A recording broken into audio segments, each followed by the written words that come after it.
क्या आप जानते हैं कि ब्रिटिश राज के दौरान भारत की कृषि वाकई में पिछड़ गई थी? या ये सिर्फ एक कहानी है? किसानों की मेहनत क्या वो रंग ला रही थी या वे सिर्फ गरीबी के दलदल में धंसते जा रहे थे? नमस्कार, द डीप डाइव के इस खास सत्र में आपका स्वागत है। आज हम चीर-फाड़ करने वाले हैं एक ऐसे ही महत्वपूर्ण दस्तावेज की, unit 7, the question of agrarian growth and stagnation. जी। आज हम सिर्फ सतही जानकारी नहीं, बल्कि औपनिवेशिक भारत की कृषि की, आप कह सकते हैं, रग-रग को समझेंगे। और ये यूनिट, ये UPSC prelims, mains, GS1, GS3, मतलब अर्थव्यवस्था, आधुनिक इतिहास और यहाँ तक कि निबंध के लिए भी बेहद महत्वपूर्ण है। बिल्कुल। इसमें हम देखेंगे कि भाई 1850 से 1947 के बीच कृषि उत्पादन, रकबा मतलब एकरेज और उपज यानी यील्ड, इनके आंकड़े क्या कहानी कहते हैं।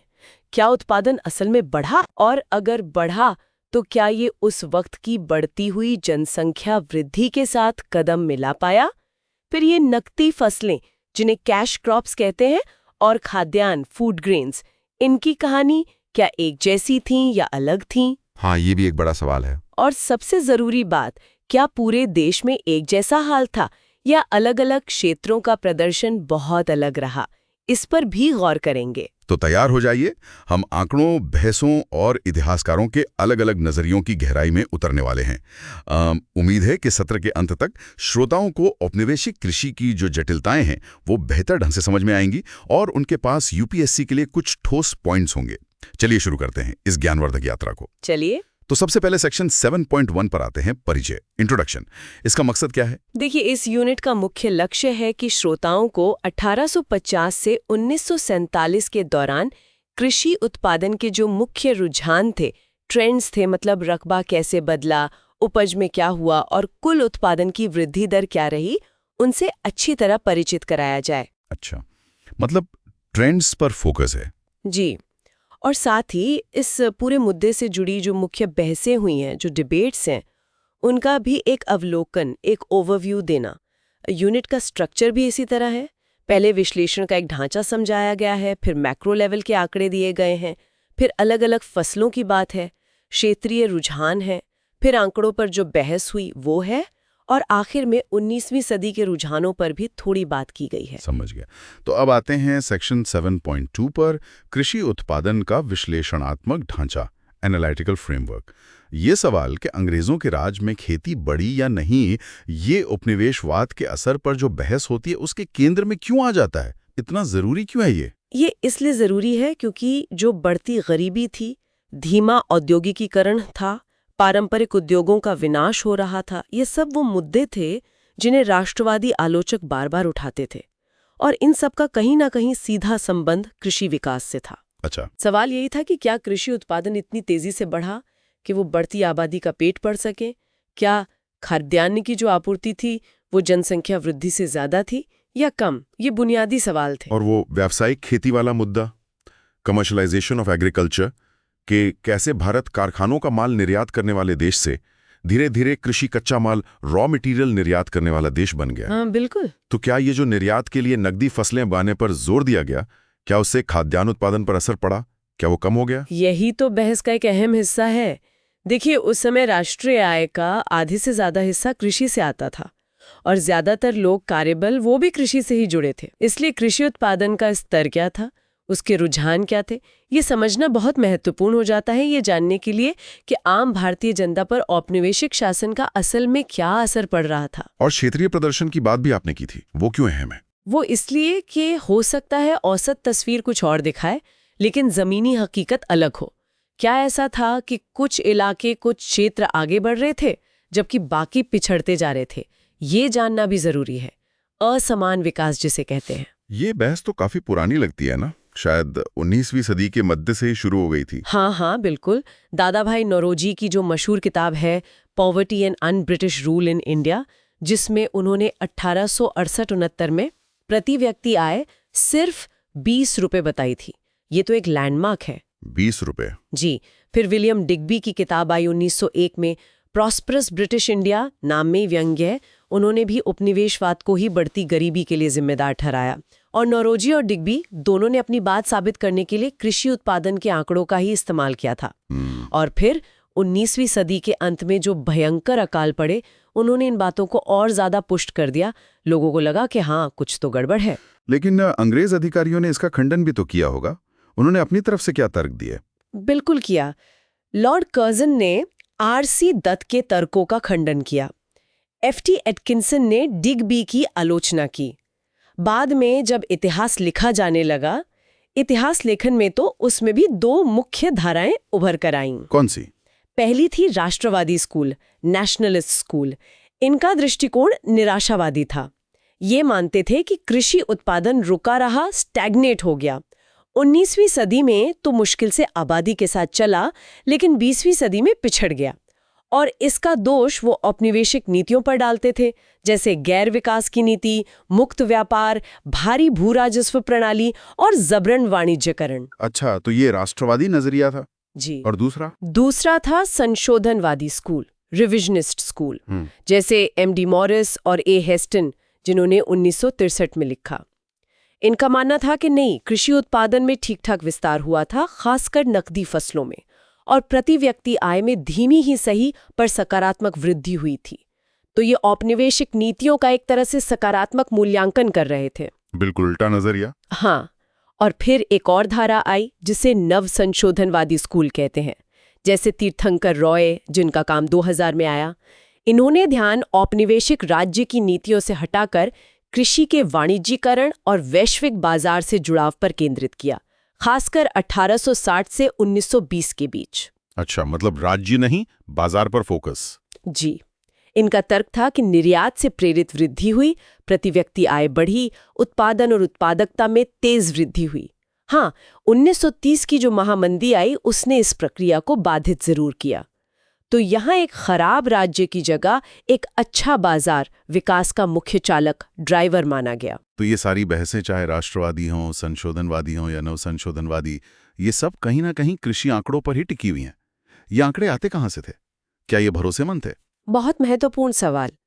देखिए, अखिल भारतीय स्तर पर जो आंकड़े हमें मिलते हैं, वो मूलतः भारतीय अकाल आयोग, इंडियन फैमिन कमीशन, जो 1880 में बना, उसकी सिफारिशों के बाद ही ठीक से उपलब्ध होने लगे। 1880 के बाद? हाँ। कुछ वाणिज्यिक फसलों के, मतलब कैश क्रॉप्स के थोड़े बहुत छिटपुट आंकड़े 1860 के दशक से मिलने लगते हैं, लेकिन ज्यादा व्यापक, हालांकि फिर भी अपूर्ण आंकड़े 1880 के दशक के अंत से ही मिले। इनका मुख्य स्रोत था जो प्रांतीय कृषि निदेशालय होते थे, वो सीजन एंड क्रॉप रिपोर्ट्स प्रकाशित करते थे। अच्छा, सीजन एंड क्रॉप रिपोर्ट्स। जी। इनमें जिला स्तर पर फसल क्षेत्र कितना है, अलग अलग फसलों का क्षेत्र कितना है और उपज कितनी हुई, इसके अनुमान होते थे। साथ में फसल कटाई के समय कीमतें क्या थीं, बारिश कैसी हुई, ये सब आंकड़े भी होते थे। फिर इन प्रांतीय रिपोर्ट्स को 2 अखिल भारतीय प्रकाशनों में संकलित किया जाता था। एक था एग्रीकल्चरल स्टैटिस्टिक्स। हाँ जी। इसमें सिर्फ क्षेत्र, एरिया के आंकड़े होते थे। और दूसरा था estimates of area and yields of principal crops in India. ये नाम तो काफी लंबा है। हाँ, लंबा है लेकिन महत्वपूर्ण है। इसमें क्षेत्र और उपज दोनों के अनुमान होते थे, लगभग 18 मुख्य फसलों के लिए, जो कुल फसल क्षेत्र का 95% से ज्यादा कवर करती थीं। ये आंकड़े मुख्य रूप से ब्रिटिश भारतीय प्रांतों के लिए थे, हालांकि कुछ रियासतें भी इसमें शामिल थीं। ठीक है, लेकिन ये आंकड़े निकालते कैसे थे? उपज का अनुमान कैसे लगाते थे? क्या कोई तय फॉर्मूला था? हाँ, एक सरल सा फॉर्मूला इस्तेमाल होता था, y = a × sy × cf। y = a × sy × cf? अच्छा, इनका मतलब क्या है? y तो हो गया कुल उत्पादन, टोटल आउटपुट, a है फसल के तहत क्षेत्र, एरिया अंडर द क्रॉप। ये तो सीधा है। अब आते हैं sy पर। sy का मतलब है मानक या सामान्य उपज, स्टैंडर्ड और नॉर्मल यील्ड। अब इसकी परिभाषा थोड़ी पेचीदा है। इसे परिभाषित किया गया था वह आंकड़ा जो मौजूदा परिस्थितियों में उस वर्ष प्राप्त होने की उम्मीद की जा सकती है यदि वर्षा और मौसम उस क्षेत्र के लिए सामान्य चरित्र के हों, यानी न तो बहुत अनुकूल और न ही प्रतिकूल। एक औसत वर्ष में औसत मिट्टी पर औसत उपज। बाप रे, इसमें तो औसत शब्द ही कई बार आ गया है। बिल्कुल। इसे फसल कटाई प्रयोगों क्रॉप कटिंग एक्सपेरिमेंट्स से निकाला जाता था और समय समय पर हर 5 साल में संशोधित भी किया जाता था। लेकिन परिभाषा में ही औसत पे इतना जोर है, ये दिखाता है कि इसमें सटीकता की कमी तो थी ही। मैं दोहराती हूँ, SY मतलब स्टैंडर्ड यील्ड, एक औसत अनुमान था ये। ठीक है, SY समझ गया। अब ये CF क्या था? CF था मौसमी स्थिति कारक, सीजनल कंडीशन फैक्टर। ये उस साल फसल की स्थिति कैसी रही, इसका पूरी तरह से व्यक्तिपरक सब्जेक्टिव अनुमान था, मतलब अंदाजा। इसे आमतौर पर आने, जो 116 रुपए का होता था, में दर्शाया जाता था और फिर उसे सामान्य या मानक उपज के प्रतिशत में बदल दिया जाता था। जैसे कोई उदाहरण? जैसे अगर कहा गया कि 8 आने की फसल हुई है, तो उसका मतलब हुआ 50% CSF, यानी उस साल सामान्य उपज का आधा ही हुआ। मैं फिर से दोहराती हूँ, CF मतलब सीजनल कंडीशन फैक्टर। ये एक व्यक्तिपरक अनुमान था। व्यक्तिपरक मतलब सब्जेक्टिव। तो ये अनुमान लगाता कौन था? जमीन पर कौन ये तय करता था कि फसल 8 आने की है या 12 आने की? जहां अस्थायी रूप से बंदोबस्त था, जैसे रैयतवाड़ी या महलवाड़ी इलाके, वहां ये काम गांव का पटवारी करता था। उसके अनुमान को फिर ऊपर के अधिकारी, सुपरवाइजर और अंत में प्रांतीय कृषि निदेशक थोड़ा बहुत ठीक करते थे। अच्छा, पटवारी। हाँ, लेकिन जहां स्थायी बंदोबस्त था, जैसे बंगाल, बिहार, उड़ीसा, वहां गांव का चौकीदार ये अनुमान लगाता था। क्योंकि स्थायी बंदोबस्त वाले क्षेत्रों में राजस्व तय था, तो गांव के विस्तृत रिकॉर्ड रखने की जरूरत नहीं समझी गई। इसलिए वहां क्षेत्र के आंकड़े भी ज्यादातर आंखों के अनुमान पर आधारित होते थे, जिन्हें जिला अधिकारी सुधारते थे। यानी स्थायी बंदोबस्त वाले इलाकों के आंकड़े और भी कम भरोसेमंद थे। बिल्कुल, इसीलिए बंगाल, बिहार और उड़ीसा जैसे स्थायी बंदोबस्त वाले प्रांतों के लिए क्षेत्र के आंकड़े कुख्यात रूप से नाकिस मतलब डिफिशिएंट माने जाते हैं। हाँ, जिन जिलों में कैडेस्ट्रल सर्वेक्षण और बंदोबस्त संचालन हुए थे, वहां स्थिति थोड़ी बेहतर थी, लेकिन कुल मिलाकर इन क्षेत्रों के आंकड़े समस्याग्रस्त थे। ये तो आंकड़ों की बुनियाद ही काफी हिलोडुली लगती है। इसी पृष्ठभूमि में अब आते हैं सेक्शन 7.3 पर, कृषि उत्पादन। 1890-1947 जॉर्ज ब्लिन के अनुसार इनका काम बहुत महत्वपूर्ण माना जाता है ना? जी हाँ, बिल्कुल। जॉर्ज ब्लिन का काम, जो 1966 में प्रकाशित हुआ, वो आज भी इस विषय पर सबसे महत्वपूर्ण और मौलिक काम माना जाता है। ब्लिन ने वही आधिकारिक एस्टिमेट्स वाली श्रृंखला का उपयोग किया, लेकिन उन्होंने कुछ वर्षों या प्रांतों के लिए, जहां आंकड़े नहीं थे, उन विसंगतियों को ठीक करने की कोशिश की। अच्छा, उन्होंने आंकड़ों को रिफाइन किया।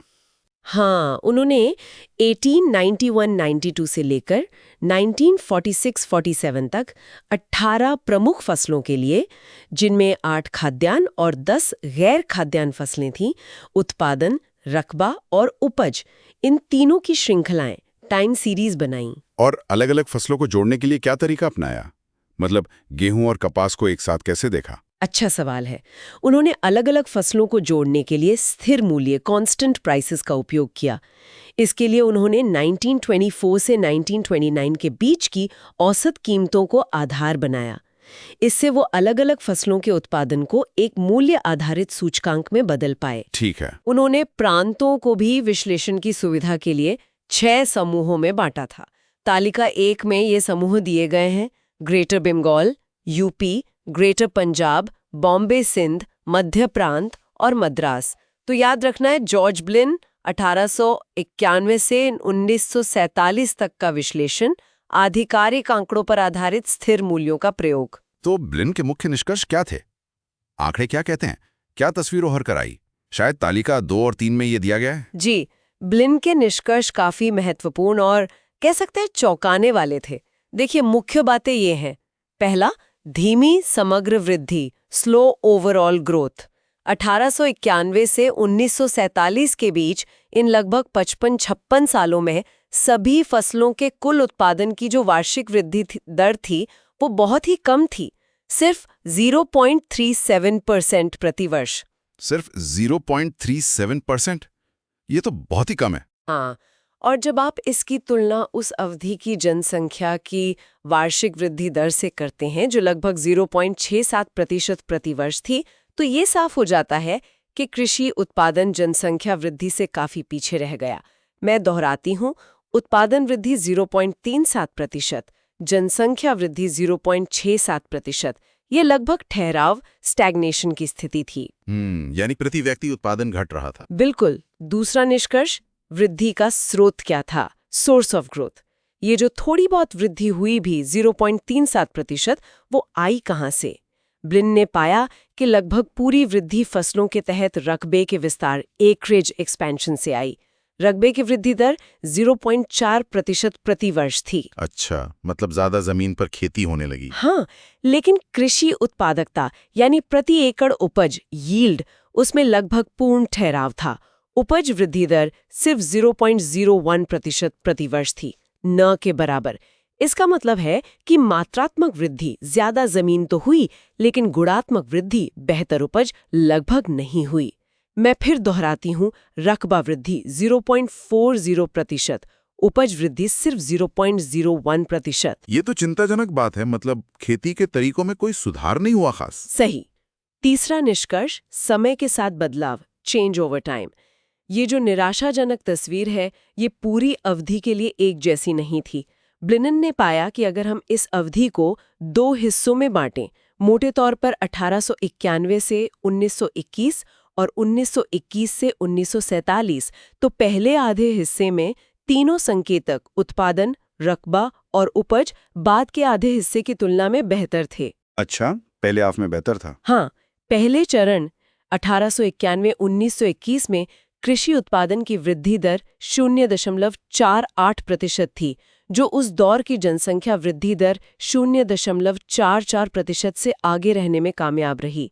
तो इस दौर में प्रति व्यक्ति उत्पादन थोड़ा बढ़ा होगा। ये तो थोड़ी राहत की बात है। लेकिन मुख्य रूप से दूसरे चरण 1921-1947 में फसल उत्पादन की वृद्धि में भारी गिरावट आई। उत्पादन वृद्धि गिरकर सिर्फ 0.35% रह गई, और इसी दूसरे चरण में जनसंख्या वृद्धि लगभग 2.5 गुना तेज हो गई, 1.12% प्रति वर्ष। ओह, उत्पादन गिरा और आबादी तेजी से बढ़ी। बिल्कुल। इसका नतीजा यह हुआ कि इस दूसरे चरण में प्रति व्यक्ति उत्पादन में भारी गिरावट आई। ब्लिन के अनुसार लगभग 30% की गिरावट। मैं ये आंकड़े दोहराती हूँ। पहला चरण 1891-1921, उत्पादन 0.84%, जनसंख्या 0.44%। दूसरा चरण 1947, उत्पादन 0.35%, जनसंख्या 1.12%। इसी दूसरे चरण की वजह से पूरी अवधि का औसत इतना नीचे आ गया। समझ गया। 1921 एक तरह का वाटरशेड मोमेंट लगता है। हाँ, कह सकते हैं। चौथा निष्कर्ष है गैर खाद्यान्न बनाम खाद्यान्न, NFG वर्सेस FG। यहाँ एक बड़ा विरोधाभास देखने को मिलता है। गैर खाद्यान्न फसलें यानी नॉन फूड ग्रेन्स, NFG जैसे कपास, जूट, गन्ना, मूंगफली, चाय, इनका उत्पादन पूरी अवधि में काफी गतिशील, डायनामिक रहा। अच्छा। NFG उत्पादन की वृद्धि दर 1.31% प्रति वर्ष थी, रकबा 0.42% की दर से बढ़ा और उपज 0.86% की दर से बढ़ी। ये तीनों दरें खाद्यान्न, फूड ग्रेन, FG फसलों से काफी ज्यादा थीं और जनसंख्या वृद्धि दर से भी ऊपर थीं। यानी नकदी फसलें अच्छा कर रही थी। हाँ, और दिलचस्प बात यह है कि NFG उत्पादन की अधिकांश वृद्धि रकबे के विस्तार से नहीं, बल्कि उत्पादकता वृद्धि, यील्ड ग्रोथ से हुई। खासकर 1921-47 के बीच जब NFG का रकबा लगभग स्थिर हो गया, तभी उत्पादन 1.08% प्रति वर्ष की अच्छी दर से बढ़ा, और इसका मतलब है कि उत्पादकता वृद्धि 1.15% प्रति वर्ष रही। तो NFG में टेक्नोलॉजिकल इम्प्रूवमेंट या बेहतर प्रैक्टिसेस का असर दिखता है। दोहराती हूँ, NFG उत्पादन 1.31%, उपज 0.86%। तो फिर खाद्यान्न का क्या हुआ? Food grains. वहीं पर समस्या दिखती है। पांचवा निष्कर्ष, खाद्यान्न का संकट, फूड ग्रेन क्राइसिस।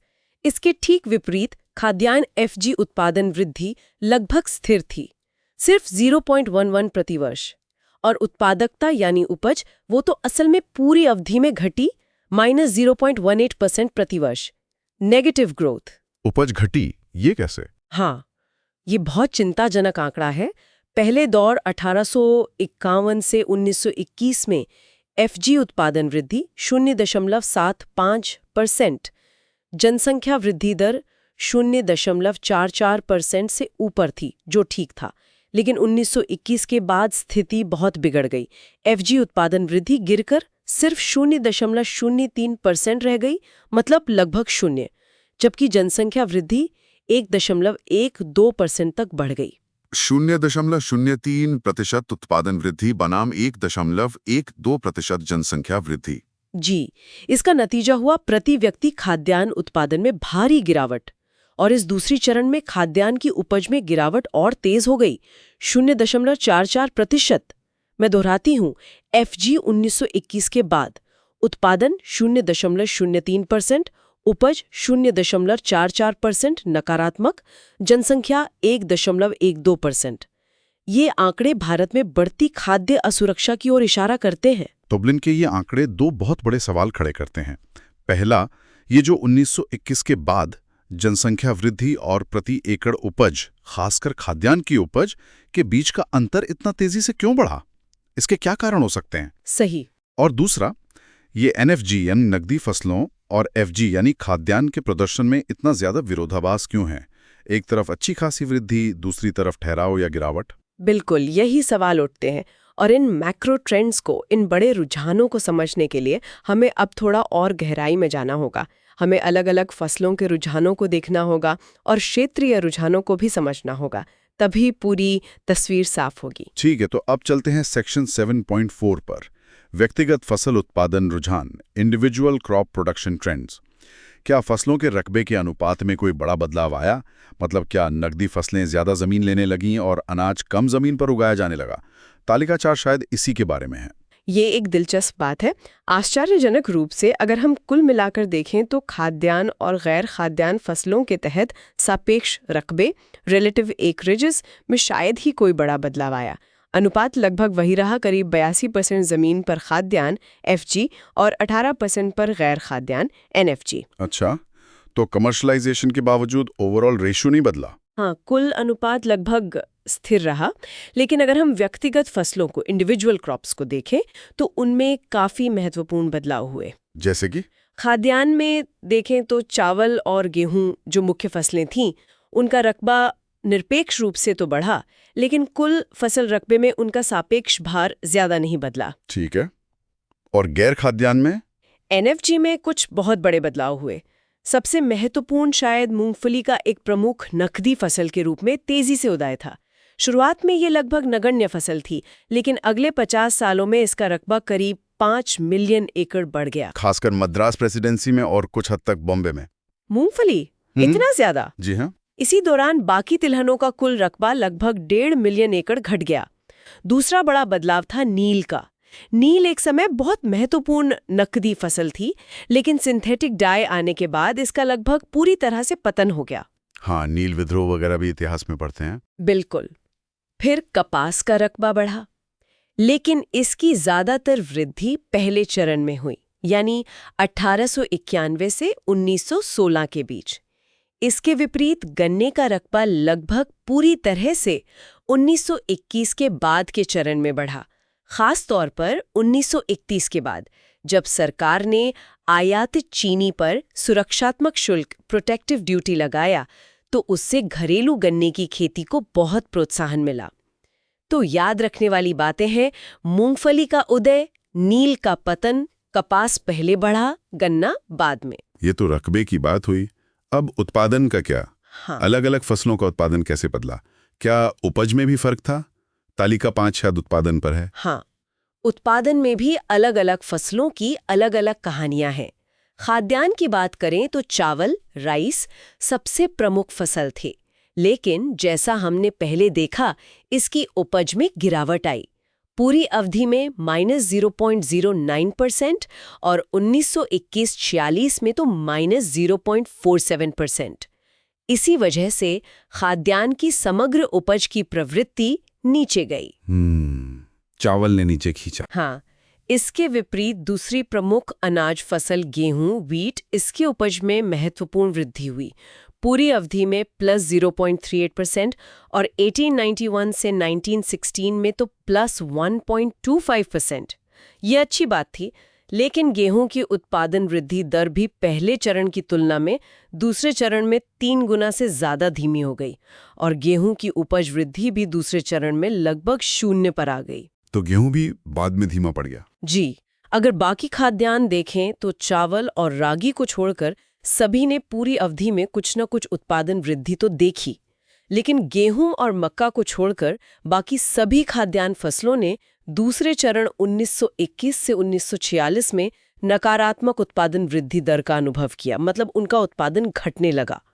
और उपज की बात करें तो वो पहले चरण में लगभग सभी फसलों के लिए सकारात्मक थी, चावल सहित, लेकिन दूसरे चरण में लगभग सभी के लिए नकारात्मक हो गई, गेहूं और मक्का को छोड़कर, जिनमें भी वृद्धि काफी कम हो गई। दोहराती हूं, चावल की उपज में गिरावट एक बड़ी समस्या थी, गेहूं की उपज शुरू में बढ़ी पर बाद में धीमी हो गई और ज्यादातर खाद्यान्न 1921 के बाद संकट में दिखे। ये तो खाद्यान्न की निराशाजनक तस्वीर है। और गैर खाद्यान्न एनएफजी का क्या हाल था उत्पादन में? गैर खाद्यान्न, जैसा हमने पहले भी देखा, कुल मिलाकर खाद्यान्न से बेहतर प्रदर्शन करते रहे, लेकिन यहाँ भी व्यक्तिगत फसलों के बीच महत्वपूर्ण अंतर थे। चाय का उत्पादन लगातार बढ़ता रहा, ये मुख्य रूप से निर्यात उन्मुख थी और बागानों में उगाई जाती थी। हाँ, टी प्लांटेशंस। जी, कपास, गन्ना, जूट, मूंगफली, इन सब का विकास बड़े पैमाने पर किसान उत्पादकों द्वारा हुआ और ये भी निर्यात से काफी हद तक जुड़ा था। तालिका 6 में निर्यात के आंकड़े देखे जा सकते हैं। इन सभी फसलों, गन्ने को छोड़कर, ने 1891-1916 के बीच उत्पादन में तेज वृद्धि देखी, जो मुख्य रूप से बढ़ते निर्यात से प्रेरित थी। अच्छा, तो निर्यात एक बड़ा फैक्टर था एनएफजी के लिए। बिल्कुल, लेकिन चाय को छोड़कर बाकी कृषि फसल निर्यात 1921 के बाद कम हो गए या स्थिर हो गए। इसका असर ये हुआ कि इन फसलों की उत्पादन वृद्धि भी धीमी हो गई। दिलचस्प बात यह है कि गेहूं का उत्पादन भी निर्यात से जुड़ा था। 1911 तक तेज वृद्धि हुई जब निर्यात बढ़ रहा था, बाद में गिरावट आई जब निर्यात कम हुआ। तो निर्यात कम होने से एनएफजी की रफ्तार भी कम हुई 1921 के बाद। हाँ, एक और महत्वपूर्ण कारक था सिंचाई का।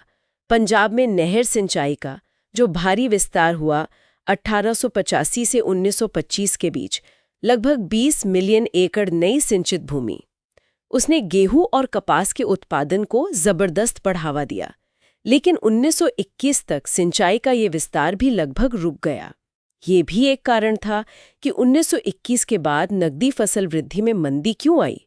दोहराते हैं, एनएफजी वृद्धि शुरू में निर्यात और सिंचाई से जुड़ी थी, लेकिन 1921 के बाद दोनों कारक कमजोर पड़ने से वृद्धि धीमी हो गई।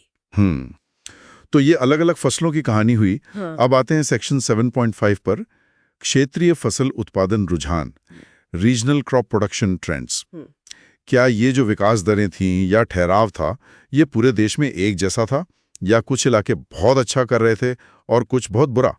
तालिका 7 शायद इसी पर है। नहीं, बिल्कुल एक जैसा नहीं था। बहुत मजबूत क्षेत्रीय भिन्नताएं थीं। वास्तव में जो हमने अखिल भारतीय स्तर पर फसल उत्पादन में बहुत कम वृद्धि का आंकड़ा देखा, 0.37%, वो काफी हद तक ग्रेटर बंगाल, जिसमें बंगाल, बिहार, उड़ीसा और असम शामिल थे, में नकारात्मक वृद्धि दर -0.45% का परिणाम था। नकारात्मक मतलब बंगाल क्षेत्र में उत्पादन घट रहा था? जी हाँ, पूरी अवधि में औसतन उत्पादन घट रहा था। अगर हम ग्रेटर बंगाल को हटा दें तो बाकी 5 क्षेत्र, यूपी, मद्रास, ग्रेटर पंजाब, बॉम्बे, सिंध, मध्य प्रांत, औसतन थोड़ी बेहतर वृद्धि दिखाते हैं, लगभग 0.80% प्रतिवर्ष। 0.80%? ये भी जनसंख्या वृद्धि 0.67% से बहुत ज्यादा तो नहीं है। बिल्कुल, ये जनसंख्या वृद्धि दर से बस मामूली सा ही आगे है। इसका मतलब है कि बंगाल को हटाने के बाद भी तस्वीर कोई बहुत अच्छी नहीं बनती। कम उत्पादन वृद्धि और लगभग स्थिर प्रति व्यक्ति उत्पादन, ठहराव की स्थिति तो लगभग पूरे देश में थी। बंगाल में तो गिरावट ही थी, भी विरोधाभास है। पहले चरण 1891-1916 में बंगाल को छोड़कर बाकी सभी क्षेत्रों में उत्पादन वृद्धि सकारात्मक थी और ठीक-ठाक थी, औसतन 1.41%। लेकिन दूसरे चरण 1921-1946 में बंगाल सहित सभी क्षेत्रों की उत्पादन वृद्धि दर उनकी अपनी जनसंख्या वृद्धि दर से नीचे थी। सभी क्षेत्रों की? पंजाब की भी? हाँ, पंजाब की भी, जैसा हम आगे देखेंगे। और एक और दिलचस्प बात, ग्रेटर बंगाल और शेष भारत रेस्ट ऑफ इंडिया पहले और दूसरे चरण के बीच बिल्कुल विपरीत रुझान दिखाते हैं। ग्रेटर बंगाल में उत्पादन में गिरावट का दर दूसरे चरण में लगभग आधी हो गई। पहले -0.40% थी, दूसरे में -0.23% हुई, जबकि शेष भारत में उत्पादन की वृद्धि दर 66% कम हो गई। पहले 1.41% थी, दूसरे में सिर्फ 0.48% रह गई। ये तो बड़ा अजीब है, बंगाल में गिरावट कम हुई और बाकी जगह वृद्धि कम हो गई। है ना अजीब? इस पहेली को समझने के लिए हमें शायद ग्रेटर बंगाल और ग्रेटर पंजाब को थोड़ा और करीब से देखना होगा। ये दो चरम, टू एक्सट्रीम्स लगते हैं। हाँ बिल्कुल। पहले ग्रेटर बंगाल की बात करते हैं। वहां गिरावट क्यों आ रही थी? ग्रेटर बंगाल, बंगाल, बिहार, उड़ीसा, असम में गिरावट का मुख्य कारण था चावल की उपज में गिरावट। वहां 75% से ज्यादा रकबे पर चावल ही उगता था। और ये गिरावट भी मुख्य रूप से बिहार और उड़ीसा में चावल उत्पादन में तेजी से गिरावट के कारण थी। बिहार और उड़ीसा में क्यों? ब्लिन पाया कि बिहार में कुल वर्षा में गिरावट का रुझान था 1911 से 46, लेकिन सिर्फ बारिश की कमी से पूरी गिरावट की व्याख्या नहीं होती। ब्लिन को खुद लगा कि ये शायद एक सांख्यिकीय विपुथन हो सकता है। स्टैटिस्टिकल एबरेशन, मतलब आंकड़ों की गड़बड़ी। हाँ, कुछ वैसा ही।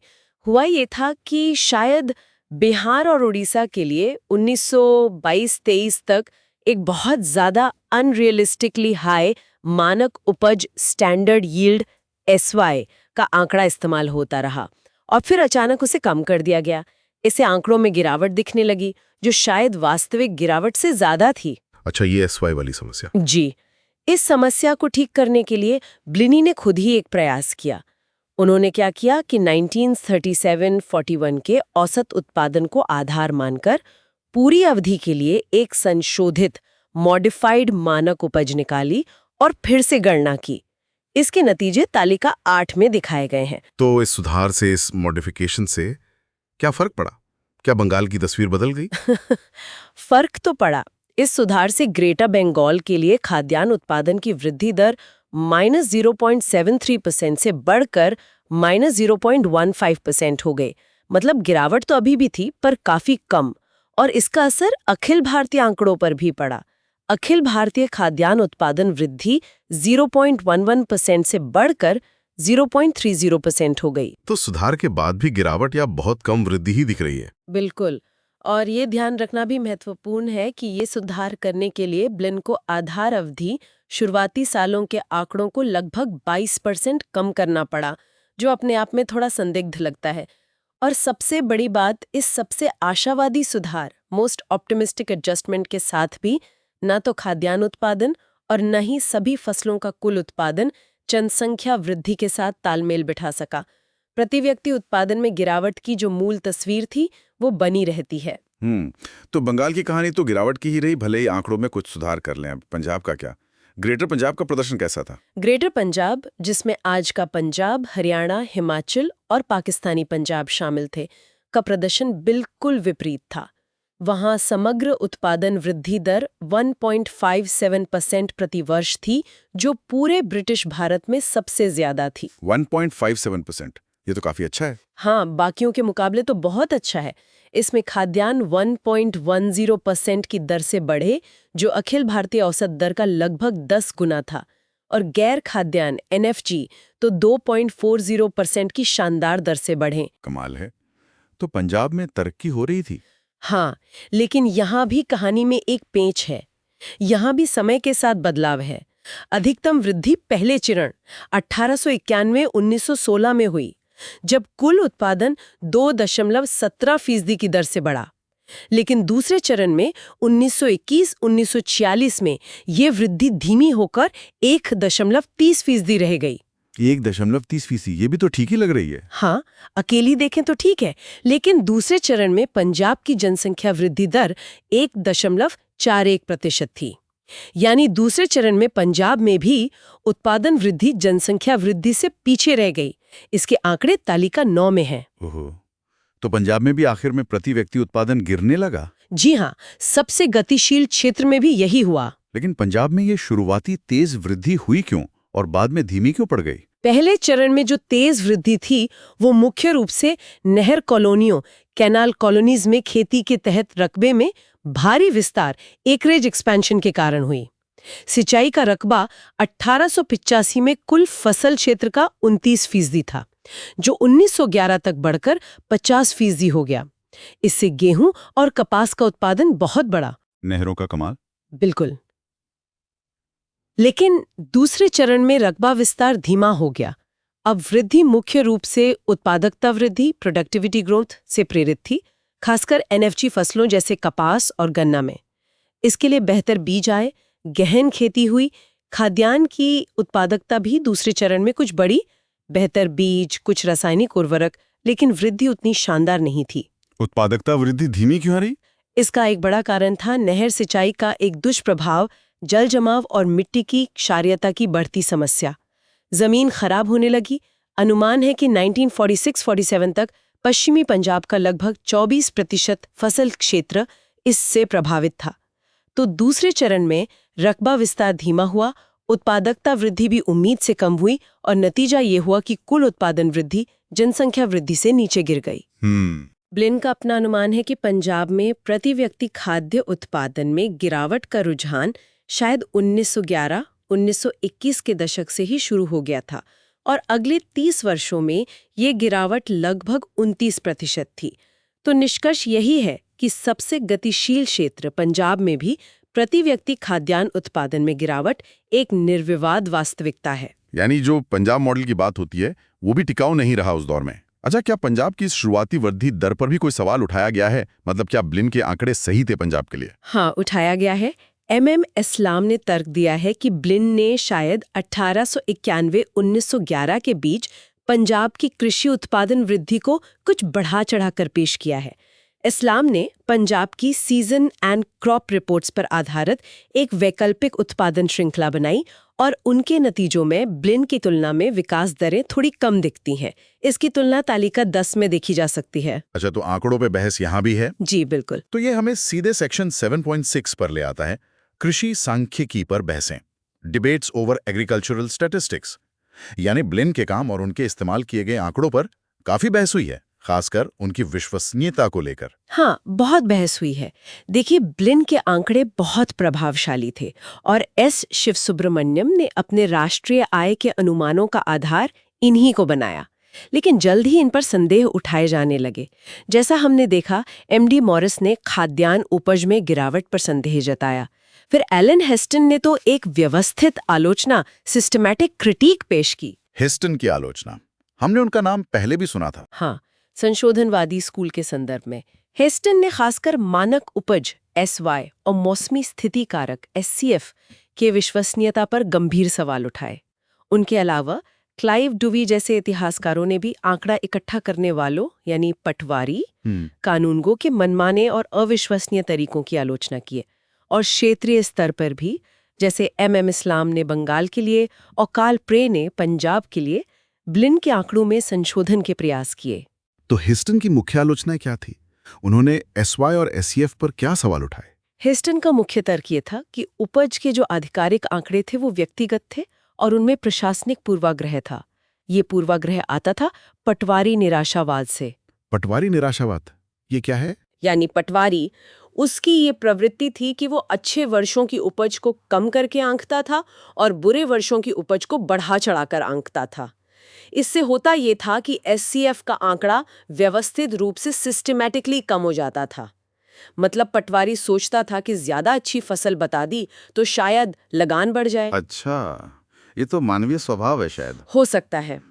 हेस्टन का दूसरा बिंदु था SY आंकड़ों को लेकर। उन्होंने कहा कि ये अपर्याप्त फसल कटाई प्रयोगों पर आधारित थे, उनमें नमूनाकरण त्रुटियां थीं, सैम्पलिंग एरर्स थीं, और SY में जो बदलाव किए जाते थे वो जरूरी नहीं कि उपज के वास्तविक रुझानों को दर्शाते हों। हेस्टन ने बॉम्बे प्रेसिडेंसी के आंकड़ों का विश्लेषण किया और दिखाया कि उपज में समय के साथ गिरावट का रुझान दिखता है, लेकिन उस अवधि 1907 से 1947 में कुल वर्षा के रुझान से इसकी पुष्टि नहीं होती। बारिश कम नहीं हुई पर आंकड़ों में उपज गिर रही थी। उन्होंने सुझाव दिया कि इस प्रशासनिक पूर्वाग्रह को शायद राजनीतिक पूर्वाग्रह से भी बल मिला हो। अधिकारी शायद राजस्व में छूट देने के लिए उपज कम दिखाने को उत्सुक रहते हों। तो हेस्टन का निष्कर्ष क्या था? हेस्टन का मानना था कि एसवाई आंकड़े शुरू में शायद बहुत ज्यादा रखे गए थे। हो सकता है यूरोप की उपज के मानक भारत पर थोप दिए गए हों, और जब बाद में ज्यादा यथार्थवादी रियलिस्टिक आंकड़े अपनाए गए तो एसवाई आंकड़ों में गिरावट आ गई। इसलिए हेस्टन के लिए ब्लिन का जो खाद्यान्न फसल उपज में गिरावट का निष्कर्ष था वो महज एक सांख्यिकीय भ्रम, स्टैटिस्टिकल इल्यूजन था। Statistical illusion? हाँ। तो उनके हिसाब से असल में क्या हुआ था? उन्होंने सुझाव दिया कि ये आधिकारिक उपज आंकड़े भरोसे लायक नहीं हैं, ये नकली हैं, स्प्यूरियस हैं, और खाद्य फसलों के लिए गिरती उपज की तस्वीर को हमें पूरी तरह से छोड़ देना चाहिए। इसके बजाय हमें पूरी अवधि के लिए स्थिर उपज मान लेनी चाहिए, जो 1951-54 के आसपास हुए ज्यादा व्यापक और वैज्ञानिक फसल कटाई प्रयोगों पर आधारित हो। मैं दोहराती हूँ, हेस्टिंग का मुख्य सिद्धांत था कांस्टेंट यील्ड, यानी स्थिर उपज। ये तो ब्लिन के निष्कर्षों को पूरी तरह नकार देता है। क्या हेस्टन की यह आलोचना सही मानी गई? क्या सबने मान लिया कि उपज स्थिर थी? नहीं, पूरी तरह नहीं। हेस्टिंग की आलोचना महत्वपूर्ण थी, उसने आंकड़ों की कमियों को उजागर किया, लेकिन उनके स्थिर उपज वाले वैकल्पिक मॉडल को लेकर भी सवाल उठे। जैसे आरसी देसाई ने पाया कि जिन कुछ वर्षों 1944-46 के लिए आधिकारिक उपज के अनुमान और फसल कटाई प्रयोगों से निकली उपज दोनों उपलब्ध थे, उनमें आधिकारिक उपज बहुत कम अंतर से ही कम आंकी गई थी। चावल के लिए सिर्फ 3.5%, गेहूं के लिए 1.5%। इतना बड़ा अंतर नहीं था जितना हेस्टन मान रहे थे। अच्छा। और जो लोग भारत में फसल कटाई पद्धति के अग्रणी थे, जैसे देसाई, पानसे, सुखात्मे, उन्होंने भी आमतौर पर पटवारी के अनुमानों का समर्थन किया, उन्हें पूरी तरह खारिज नहीं किया। अशोक देसाई, अश्विनी सैथ और सुमित गुहा जैसे विद्वानों ने हेस्टन के प्रशासनिक और राजनीतिक पूर्वाग्रह वाले तर्कों को भी काफी हद तक अस्थिर पाया। तो फिर मुख्य सवाल क्या बचा? मुख्य सवाल ये बचा कि क्या आधिकारिक आंकड़ों में दिखने वाली गिरती उपज वास्तविक उपज में हो रही किसी हलचल को, किसी अंडरलाइंग मूवमेंट को दर्शाती है या नहीं। और यहीं पर हेस्टन का स्थिर उपज का विकल्प कई मायनों में अपर्याप्त पाया गया है। कैसे? अश्विनी सैथ का काम यहाँ बहुत महत्वपूर्ण है।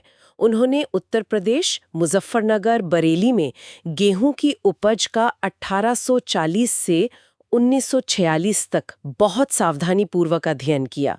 उन्होंने दिखाया कि बढ़ती उपज के आशावादी मूल्यांकन के विपरीत असल में जमीन की अपनी उपज क्षमता, जिसे उन्होंने आंतरिक उपज, इंट्रिंसिक यील्ड कहा, उसमें गिरावट की एक दीर्घकालिक प्रवृत्ति, लॉन्ग टर्म डिक्लाइनिंग ट्रेंड। आंतरिक उपज में गिरावट मतलब जमीन की उर्वरता कम हो रही थी। हाँ, कह सकते हैं। सैथ ने कहा कि ये गिरावट थोड़े समय के लिए एक दूसरे प्रभाव से छिप गई, जिसे उन्होंने शिफ्ट प्रभाव कहा। इसका मतलब था गेहूं की खेती का असिंचित भूमि से सिंचित भूमि पर जाना। जाहिर है सिंचित भूमि पर उपज ज्यादा होगी, तो जब तक ये शिफ्ट चल रहा था तब तक कुल उपज बढ़ती हुई दिख सकती थी।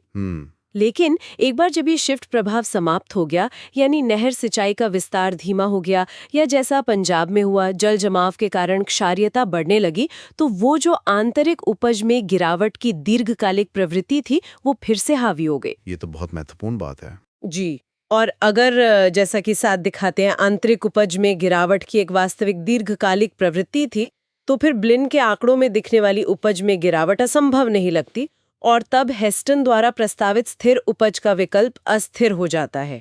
मैं दोहराती हूँ, साथ का सिद्धांत गिरती हुई इंट्रिंसिक यील्ड, जिसे कुछ समय के लिए शिफ्ट इफेक्ट ने छुपाया।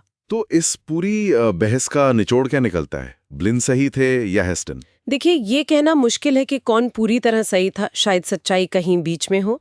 लेकिन ज्यादातर विद्वान अब ये मानते हैं कि आलोचनाओं के बावजूद और आंकड़ों की कमियों को स्वीकार करते हुए भी जॉर्ज ब्लिन की जो श्रृंखला है वो ब्रिटिश भारत में कृषि उत्पादन के प्रमुख पहलुओं में रुझानों का सबसे अच्छा और शायद सबसे प्रशंसनीय प्लॉजिबल अनुमान बनी हुई है, जो हमारे पास है। पूरी तरह परफेक्ट नहीं, पर सबसे बेहतर उपलब्ध। खाद्यान्न उत्पादन लगभग स्थिर था या गिर रहा था, तो 1921-1946 के बीच भारतीय जनसंख्या इतनी तेजी से कैसे बढ़ी? लोग खा क्या रहे थे? हाँ, ये एक बड़ा सवाल है। और दूसरा, अगर 19वीं सदी के अंत में तेज कृषि विकास हुआ था, जैसा ब्लिन के पहले चरण के आंकड़े कुछ हद तक दिखाते हैं, तो फिर उस दौर में इतने भयंकर अकाल और कमी के जो सबूत मिलते हैं उनको कैसे समझा जाए? बिल्कुल, ये बहुत जायज सवाल है। इनके जवाब शायद जनसंख्या वृद्धि और कृषि उत्पादन के बीच के जटिल संबंध पर निर्भर करते हैं। क्या ये दोनों स्वतंत्र चर, इंडिपेंडेंट वेरिएबल्स थे, या इनके बीच कोई कारण कार्य संबंध, कॉजल रिलेशनशिप था? शायद मृत्यु दर में कमी के कारण जनसंख्या बढ़ रही थी, भले ही खाद्यान्न उत्पादन ना बढ़ रहा हो। और हमें ये भी याद रखना होगा कि 19वीं शती के अधिकांश समय के रुझानों के बारे में हमें बहुत ही कम पता है। हाँ, ये हमें सेक्शन 7.7 पर लाता है, 19वीं सदी के रुझान, द 19th सेंचुरी ट्रेंड्स।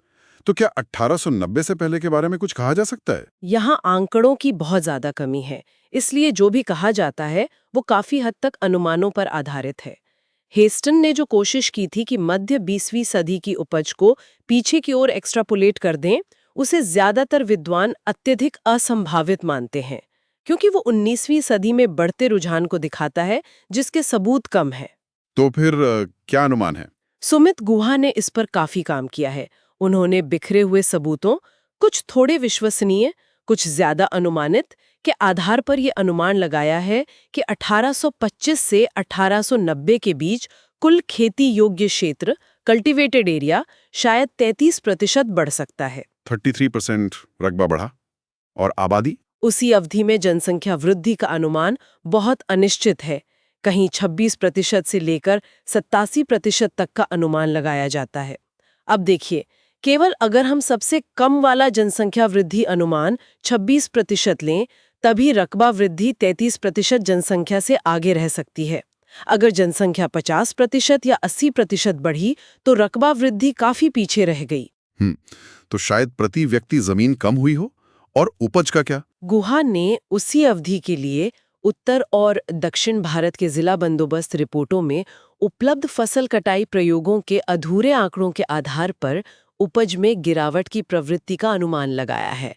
हालांकि उनका मानना है कि पंजाब और यूपी जैसे क्षेत्रों में जहां सिंचाई का विस्तार हुआ, उसने शायद इस गिरावट को कुछ हद तक रोका होगा। तो रकबा बढ़ा, पर शायद आबादी से कम, और उपज गिरी, तो कुल उत्पादन का क्या? इन तीनों रुझानों, रकबा, उपज और जनसंख्या को मिलाकर गुहा का अनुमान है कि 1825-1890 के बीच उत्पादन में शायद काफी धीमी वृद्धि हुई होगी और प्रति व्यक्ति उत्पादन में गिरावट आई होगी।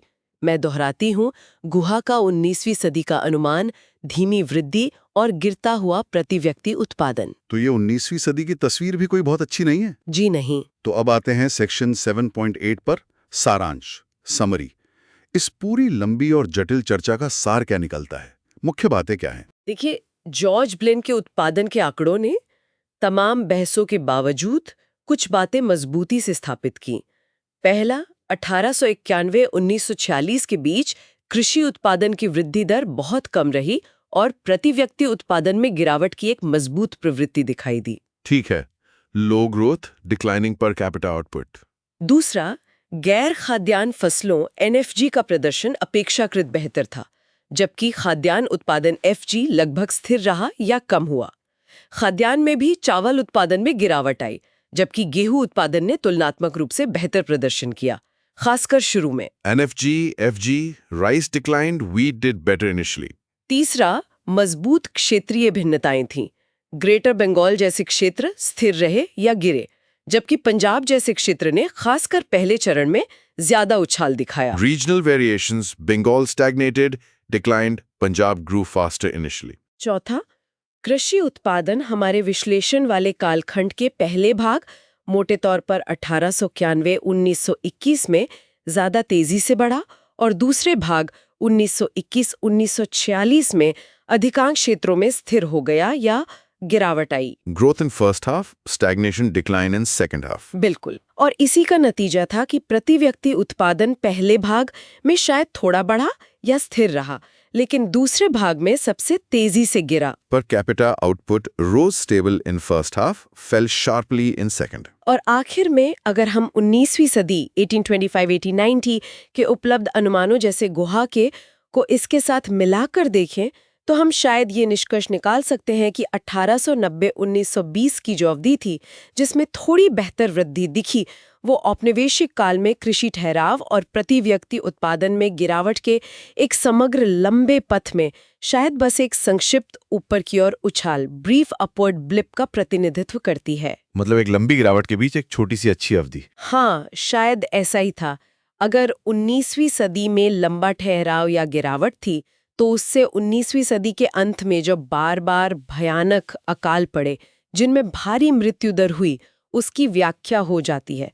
और फिर 1890-1921 के बीच जनसंख्या वृद्धि का धीमा होना और साथ ही नहर सिंचाई के कारण रकबे का तेज विस्तार, शायद इन्हीं वजहों से ये औपनिवेशिक काल की एकमात्र ऐसी अवधि बनी जब प्रति व्यक्ति उत्पादन थोड़ा बढ़ पाया।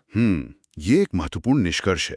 तो चलिए इस पूरी गहन चर्चा के जो मुख्य बिंदु हैं, की टेकअवेज, उन्हें एक बार संक्षेप में दोहरा लेते हैं श्रोताओं के लिए। जरूर। पहला बिंदु, 1891 से 1947 के बीच औपनिवेशिक भारत में कृषि उत्पादन की कुल वृद्धि दर बहुत धीमी थी, सिर्फ 0.37% सालाना, जो उस दौर की जनसंख्या वृद्धि 0.67% से काफी पीछे थी। इसका सीधा मतलब था प्रति व्यक्ति उत्पादन में गिरावट। दूसरा, ये जो थोड़ी बहुत कम वृद्धि हुई भी, वो मुख्य रूप से खेती के तहत रकबा बढ़ाने से आई 0.40%, जबकि उत्पादकता यानी प्रति एकड़ उपज लगभग स्थिर रही 0.01%, यानी खेती के तरीकों में कोई खास सुधार नहीं हुआ।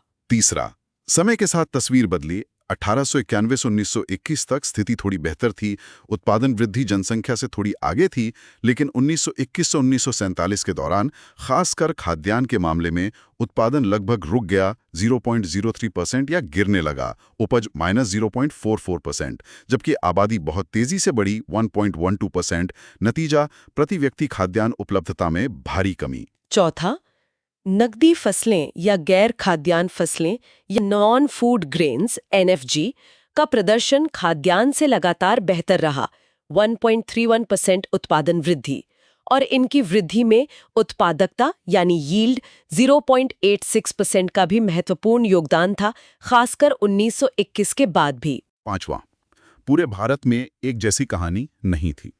ग्रेटर बंगाल जैसे बड़े क्षेत्र पिछड़ गए, नकारात्मक वृद्धि, जबकि ग्रेटर पंजाब जैसे क्षेत्र खासकर शुरुआत में नहर सिंचाई के कारण काफी आगे बढ़े। लेकिन बाद में पंजाब में भी वृद्धि धीमी हुई और प्रति व्यक्ति उत्पादन गिरने लगा। छठा, जॉर्ज ब्लाइन के आंकड़े इस पूरी कहानी को समझने के लिए मौलिक हैं, लेकिन उनकी विश्वसनीयता, खासकर उपज के आंकड़ों, SY और CF की सब्जेक्टिविटी पर एलन हेस्टन जैसे विद्वानों ने गंभीर सवाल उठाए। पटवारी निराशावाद, स्टैटिस्टिकल इल्यूजन, कांस्टेंट यील्ड का सिद्धांत। सातवां, हालांकि अश्विनी सहित जैसे विद्वानों के अध्ययनों से ब्लिन के कुछ निष्कर्षों जैसे गिरती आंतरिक उपज इंट्रिंसिक यील्ड को समर्थन भी मिलता है, जिसे शिफ्ट इफेक्ट ने कुछ समय छुपाया हो सकता है। तो बहस जटिल है, पर ब्लिन की तस्वीर शायद हकीकत के सबसे करीब है। और आठवां, 19वीं सदी लगभग 1825 और 1890 के जो अपूर्ण साक्ष्य हैं, सुमित गुहा के अनुसार उनसे भी धीमी वृद्धि और गिरते प्रति व्यक्ति उत्पादन का ही संकेत मिलता है। इसलिए ये संभव है कि 1890-1920 का जो दौर ब्लिन के आंकड़ों में थोड़ा बेहतर दिखता है, वो संभवतः एक लंबी गिरावट के बीच एक छोटा अस्थायी सुधार या उछाल मात्र था। तो ये था औपनिवेशिक भारत में कृषि विकास और ठहराव के इस जटिल प्रश्न का हमारा विस्तृत विश्लेषण यूनिट 7 के आधार पर। उम्मीद है श्रोताओं को ये गहराई से समझने में मदद मिली होगी कि आंकड़े क्या कहते हैं, उनके पीछे की बहसें क्या हैं और एक बड़ी तस्वीर क्या उभरती है। और ये समझना यूपीएससी की तैयारी के लिए बेहद जरूरी है। जैसा आपने शुरू में कहा, ये न केवल अर्थव्यवस्था और इतिहास के सिलेबस का सीधा हिस्सा है, बल्कि ये भारत के विकास की कहानी, गरीबी के कारणों, खाद्य सुरक्षा, क्षेत्रीय असमानताओं और औपनिवेशिक शासन के प्रभावों पर समझ को बहुत मजबूत करता है। GS1, GS3 ऐसे सब जगह काम आएगा। बिल्कुल, इसमें काफी सारे आंकड़े थे, नाम थे, अवधारणाएं थीं, SY, CF, NFG, FG, intrinsic yield, shift effect, Blyn, Heston, Saith, Guha. हम श्रोताओं को इसे दोबारा सुनने के लिए जरूर प्रोत्साहित करेंगे, शायद नोट्स बनाते हुए सुने ताकि सभी बारीकियां स्पष्ट हो जाएं। ये सिर्फ तथ्य याद करने का मामला नहीं है, बल्कि विश्लेषण करने की क्षमता, क्रिटिकली एनालाइज करने की क्षमता विकसित करने का है। हाँ, बिल्कुल। और ये इतिहास हमें सिर्फ अतीत समझने में ही मदद नहीं करता, बल्कि वर्तमान की चुनौतियों को समझने में भी मदद करता है। आज भी हम कृषि संकट की बात करते हैं, क्षेत्रीय असमानताओं की बात करते हैं, खाद्य सुरक्षा की चिंता करते हैं। इन सब की जड़ें कहीं ना कहीं अतीत की इन प्रक्रियाओं में हैं। सही कहा। और एक सवाल जो शायद श्रोता अपने मन में लेके जा सकते हैं सोचने के लिए, वो कौन से कारक थे जो औपनिवेशिक काल में कृषि उत्पादकता को बढ़ने से रोक रहे थे? क्या वो सिर्फ औपनिवेशिक नीतियां थीं या कुछ संरचनात्मक समस्याएं भी थीं? और क्या उनमें से कुछ कारक आज भी किसी न किसी रूप में प्रासंगिक हैं? ये सोचने वाली बात है। बहुत अच्छा सवाल है। ये आगे की खोज के लिए एक दिशा देता है। और अगर आपको, हमारे श्रोताओं को, हमारा ये प्रयास, ये गहन विश्लेषण पसंद आया, तो कृपया सुन लो यूपीएससी यूट्यूब चैनल को लाइक करें, इस वीडियो को अपने साथी उम्मीदवारों के साथ शेयर जरूर करें। नीचे कमेंट सेक्शन में अपने विचार, अपने सवाल जरूर लिखें, हम उन्हें पढ़ने की कोशिश करेंगे। और हाँ, सबसे जरूरी, चैनल को सब्सक्राइब करना बिल्कुल ना भूलें और वो बेल आइकॉन भी दबा दें ताकि आप ऐसे और विस्तृत विश्लेषणों से चूके नहीं। आपकी यूपीएससी यात्रा में सफलता के लिए हमारी शुभकामनाएं। सुनते रहिए, सुन लो यूपीएससी। धन्यवाद। धन्यवाद।